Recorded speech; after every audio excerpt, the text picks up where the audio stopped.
At the beginning of the 19th century, most people in the Western world had a solid theory about our origins. All creatures were formed by a single creator. But then, in 1831, a 22-year-old student decided to go on an expedition that would change everything. The young man spent years on remote islands, investigating living organisms and taking careful notes on their differences. After close to 5 long years, the man returned home. He organized his findings and started to write his own theory on the origin of species. Decades later, in 1859, Charles Darwin, supported by the work of Alfred Wallace, challenged the status quo with his theory of evolution, based on natural selection.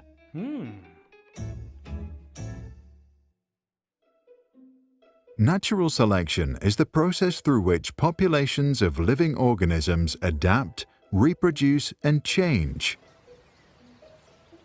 This is possible because organisms evolve when random mutations happen in the DNA of reproductive cells. Stored in cells, the DNA contains instructions that determine an organism's characteristics early after conception.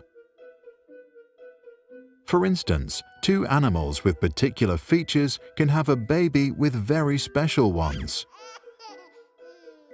Since most of us are in competition for limited resources, territory, or potential partners, certain traits are beneficial while others are not.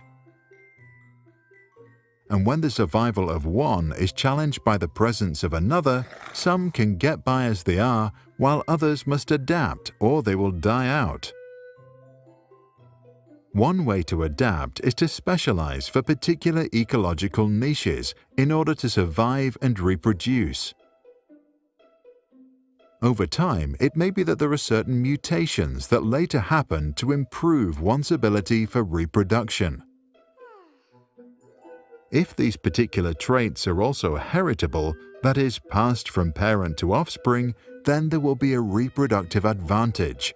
And that's what modern evolutionary theory defines as fitness. The phrase survival of the fittest stands for the process within a population where fit variants leave reproductive copies of themselves, and less fit variants reproduce less or disappear. Over generations, fit traits become the dominant variation in a population and can eventually emerge as a new species, a group of similar organisms who interbreed with each other and no others. And as all of this happens in the surroundings of the organism, which may change at any time, it's their natural environment that selects for how successful a species is at reproduction. And this is why the entire process is known as natural selection. One famous real-life example is the story of peppered moths, which populated the United Kingdom with the perfect texture to blend into their natural environment. In the 1800s, the Industrial Revolution then changed that. Factories and homes darkened the skies, and the smoke from coal blackened everything. Over time, the tree barks also became darker, and white moths were more visible to predators, while the less prevalent black moths became invisible. As a result, peppered moths were more likely to be eaten, and dark ones ended up having a reproductive advantage. By 1970, in some regions, almost all moths had dark wings. They were not stronger, not faster, not smarter, but simply fitter. As humans started paying attention to the environment, this tendency reversed. Today, mostly white moths dominate in the UK again.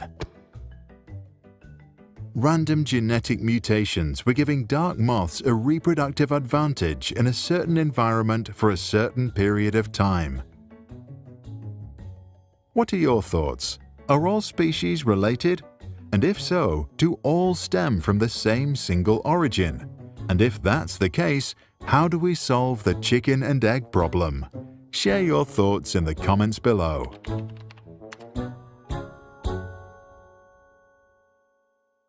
If you like how we explain complicated ideas in simple cartoon animation, you can support us. Visit patreon.com/sprouts. Just visit us, learn how it works and what's in it for you.